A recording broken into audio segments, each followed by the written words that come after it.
You know that feeling when you've learned all the rules of a new language, but when you speak, it still sounds, well, a little stiff. Today, we're going to dive into one of the biggest challenges out there, how to stop sounding like a textbook and start speaking English more naturally and with a ton of confidence. I bet this feels familiar, right? You've got the vocabulary down, your grammar is totally on point, but when you actually talk, it just doesn't flow. That feeling is so frustrating. But here's the good news. It is absolutely fixable. And this right here, this is the core idea for everything we're talking about today. The goal isn't to be perfect or to sound like someone you're not.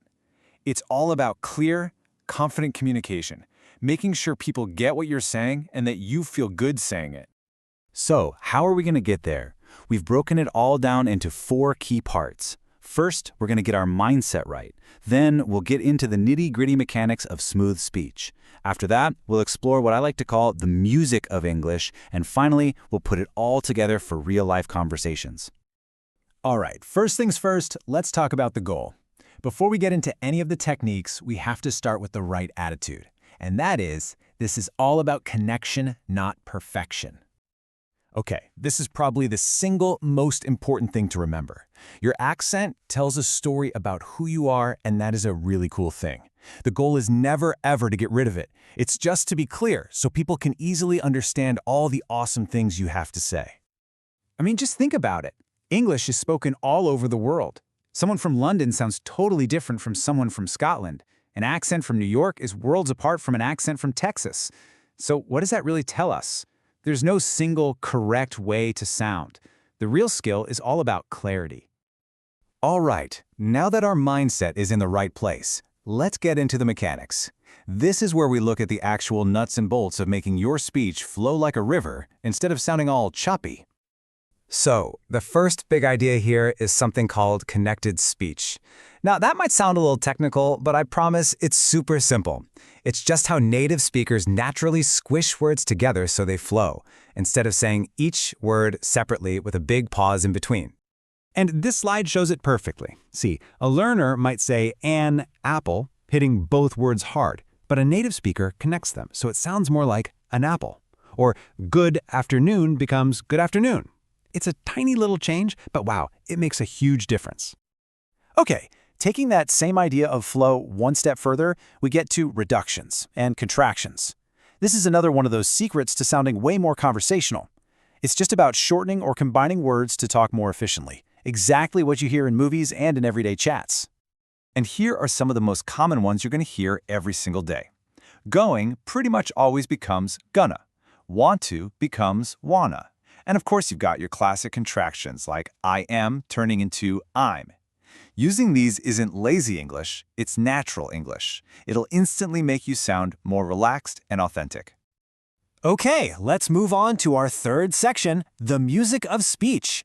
We've talked about the mechanics, but now we've got to talk about emotion and rhythm. Because how you say something is often just as important, if not more important, than what you say.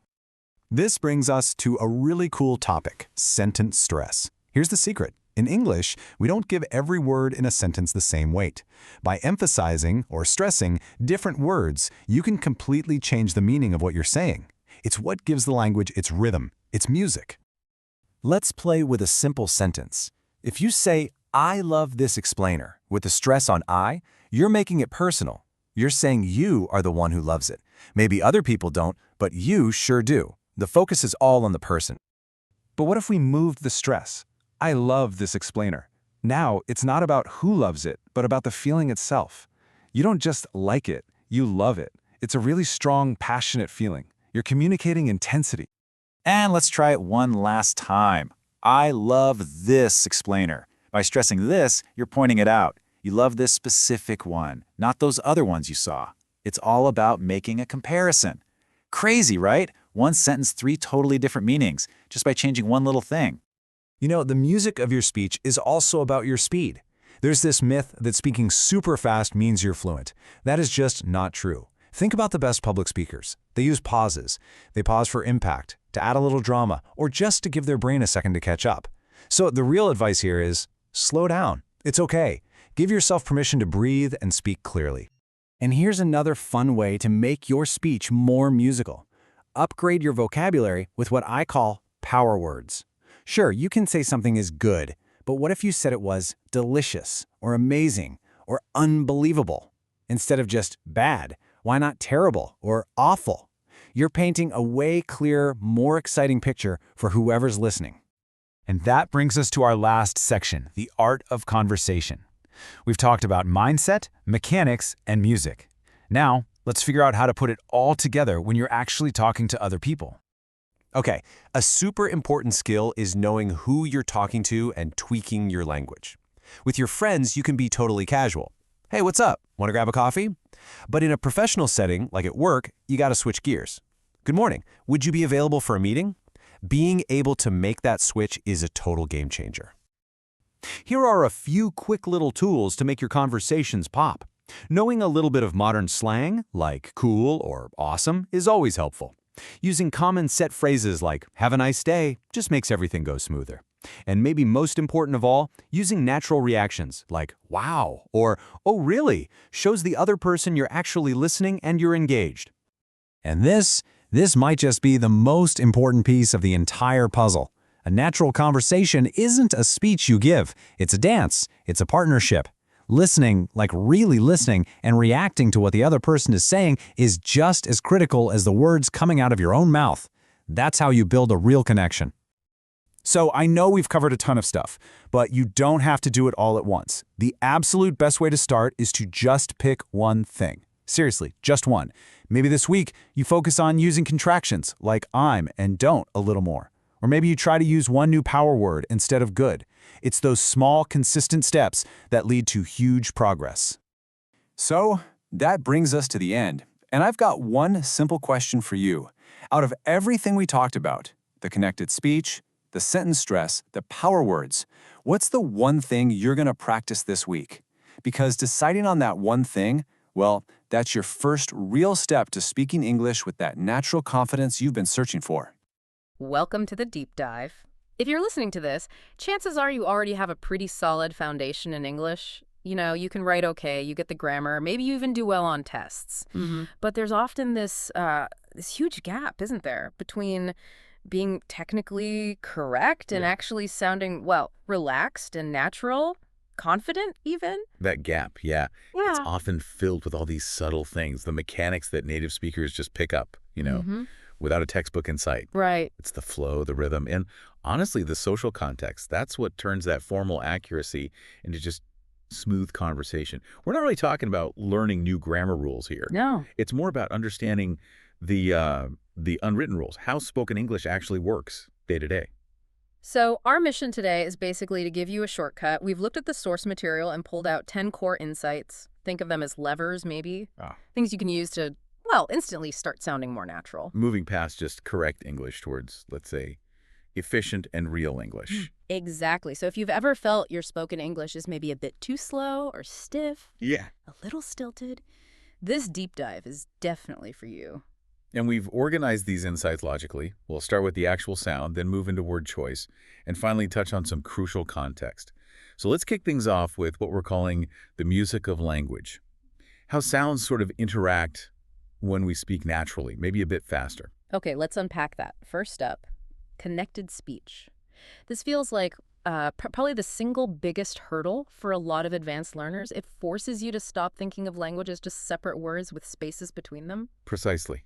If you're pausing, even for a tiny moment, between every single word, it won't sound natural. Yeah. Native speakers tend to blur the boundaries. We link words. A really simple example, and you probably know this one, is an apple. It just becomes an apple. Right, smooths out. But it gets much more complex than that, of course. And here's where it gets really interesting, I think. Think about words that end in a sound that kind of clashes with the start of the next word. We don't just link them. Sometimes we actually change a sound or even drop one completely. What's it called? Elision. Assimilation. Yes, exactly. The source material highlights this really well. Take a common phrase like, I must go. Okay. When you say it quickly, that sin sound in must, it often just gets dropped or sort of softened. So it sounds more like must go. Must go. Yeah, I hear that. Or try saying did you quickly. Did you? Right. And the Y sounds, they sort of merge, they assimilate, right? And create a J sound. did ya? Did you? Right. And the point is, this isn't sloppy speech. It's just phonological efficiency. Your mouth is naturally finding the easiest way to say things. Mastering this is a big part of what makes speech feel fast, even if you're not actually rushing. That makes sense. Yeah. And efficiency leads us right into the second point, which is kind of the heart of casual speed, reductions and contractions.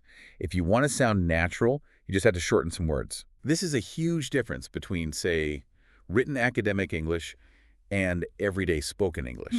Reductions are those shortcuts we take. Everyone knows going to becomes going. Oh, going to be late. Yeah.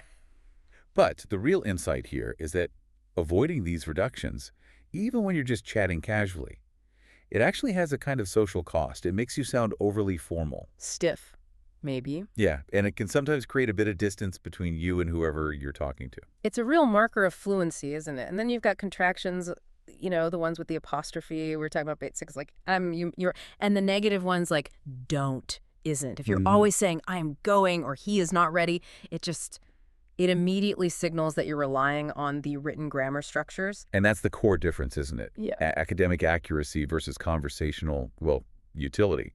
Contractions and reductions aren't bad habits to avoid. They're actually required parts of natural, relaxed conversation. Okay. So we've talked about linking sounds, shortening words. Let's move away from the individual sounds now and look at the overall rhythm. Point number 3. Stress and emphasis. This is that musicality piece you mentioned, the thing that changes meaning without changing a single word. Yeah, a lot of learners focus so hard on pronouncing each word perfectly, Right. but they miss the melody, the tune of the sentence. Where you put the stress, the emphasis, that tells the listener what information is new or important and what's maybe already understood. Let's use that example again. I love this podcast. If I stress the verb, I love this podcast, I'm really emphasizing how strong my feeling is. Right. The stress highlights the emotion, the depth of feeling. But if I shift it, say, to the last word, I love this podcast, now it sounds like I'm comparing it to, I don't know, books or movies. Exactly. You're emphasizing the category, this medium specific. The words didn't change at all. Nope. But the whole implication, the context, it shifted completely, just from a little extra push on one syllable. Powerful stuff.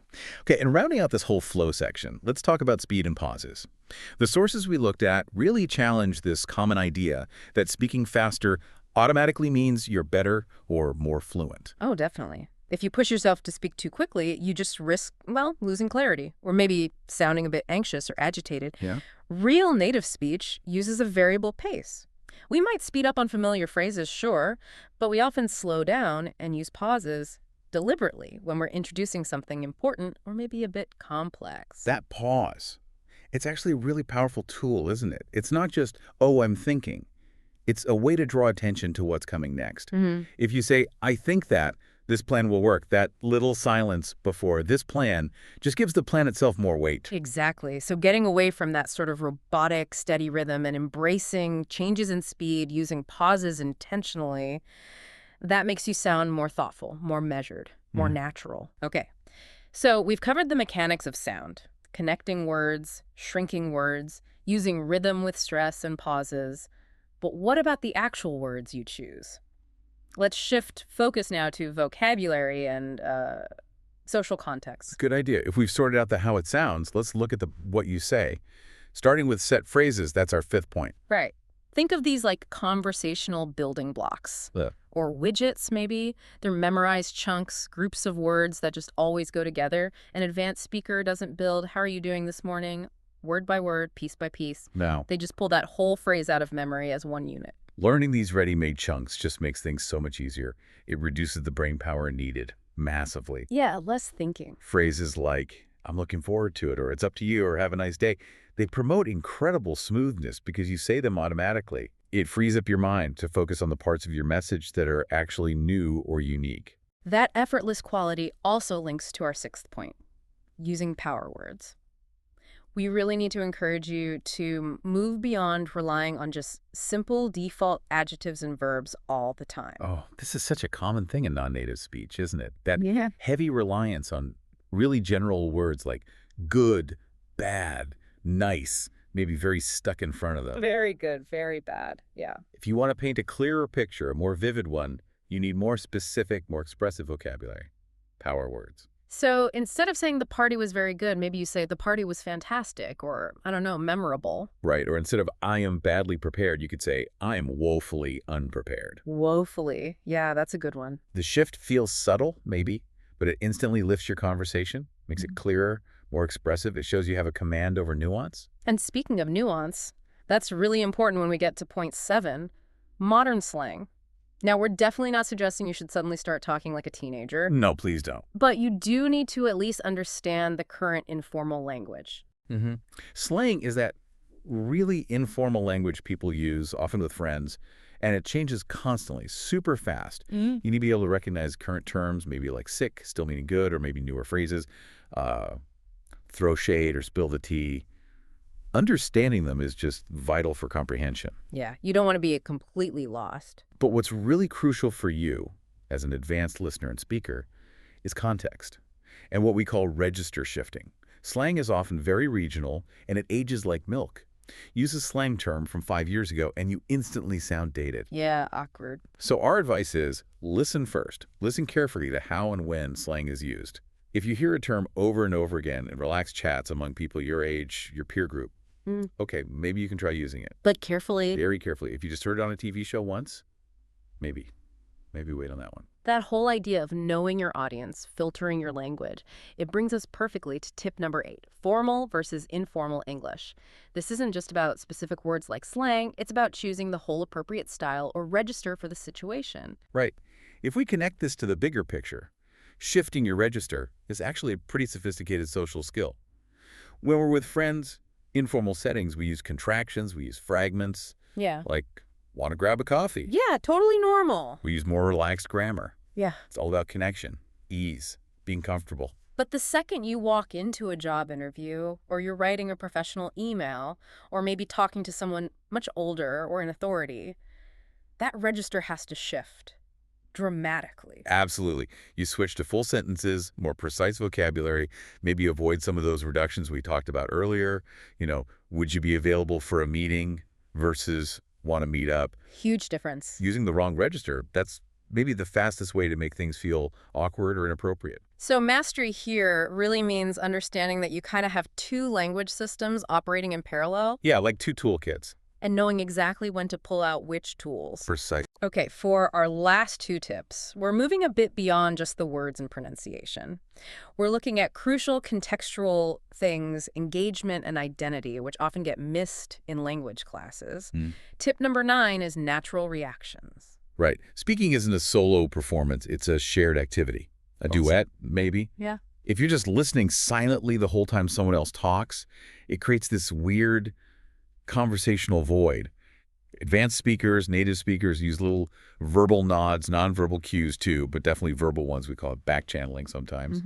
It shows you're engaged, you're listening, without actually interrupting the main speaker. So you need those little phrases ready to go, things like, oh, really, or no way, or wow, that's terrible, or even just an emphatic Exactly. or a thoughtful, huh. Yeah, those little bursts, they keep the conversation alive. They show the speaker, yep, I'm here, I'm listening, I'm reacting. That silence, or even just a delayed reaction, can easily feel like you're bored or not paying attention. Right, signals disinterest. Okay. And finally, tip number 10 addresses something that causes a lot of anxiety for learners. Regional accents. This is so important to talk about. English is a global language now. It's spoken with just infinite variety. Totally. You've got accents that pronounce the your sound differently, rhotic versus non-rhotic. You have different vowel sounds, completely unique rhythms and intonations across the US, the UK, Australia, India, everywhere. And the good news here, the really important message is, your goal should never be to erase your own accent and adopt some kind of perfect model, because there isn't one. Right. The goal is simply clarity, being understandable. Your accent is part of who you are. It's part of your identity, your heritage. If people can understand you clearly, you've succeeded. Full stop. And actually, in today's world, being able to understand different accents is arguably more important than trying to perfect just one specific accent yourself. Absolutely. It trains your ear, makes you a much more flexible, adaptable listener and conversationalist. Okay, so let's try and wrap this up. What does this all mean? We've covered 10 different paths to sounding more natural, everything from the tiny details like connected speech. And contractions. all the way up to the big picture stuff, like choosing the right formality and embracing your accent. And the key takeaway, really, is please don't try to implement all 10 of these things by tonight. That's just overwhelming. Yeah, don't do that. Focus on maybe 1 or 2 small, manageable changes, things that give you a quick win in terms of conversational efficiency. For example, maybe just start using contractions like your N will all the time in casual chat. Just make that automatic. Good one. Or maybe this week, try consciously replacing the word good with, say, 3 different, more descriptive power words. Find opportunities to use stellar or robust or satisfying instead. Little swaps. Exactly. Because every time you use one of these more efficient, more natural structures, you free up a little bit of brain space, and that makes you sound more relaxed, partly because you actually are more relaxed. So we definitely encourage you to try just one of these tips this week. See how it feels. But let's leave you with one final thought to chew on, building on that idea of stress and emphasis we talked about. Okay. If just changing the stress can alter the meaning of a sentence so much, remember, I love this podcast versus I love this podcast. What subtle messages might you be accidentally sending in your own conversations just by which words you happen to emphasize or maybe don't emphasize without even realizing it? That's a great question. The music of the language, the intonation and stress, it's always telling its own story. Sometimes it's a story that the words alone don't fully capture. So true. So maybe this week, try to tune into that musicality when you listen to others. Pay attention to how much feeling, how much intention is carried just by those stress patterns, and think about what signals you might be sending. Keep practicing, keep listening, and yeah, keep finding the fun in the flow of language. Well said. We'll see you next time for the next deep dive.